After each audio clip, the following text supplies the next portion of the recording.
ग्रहे धनं पुरय पुरय नमः।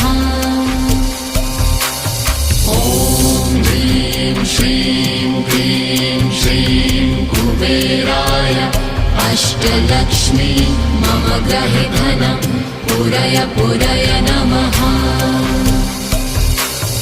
ॐ ह्रीं श्रीं क्लीं श्रीं कुबेराय अष्टलक्ष्मी मम ग्रहे धनं पुरय पुरय नमः।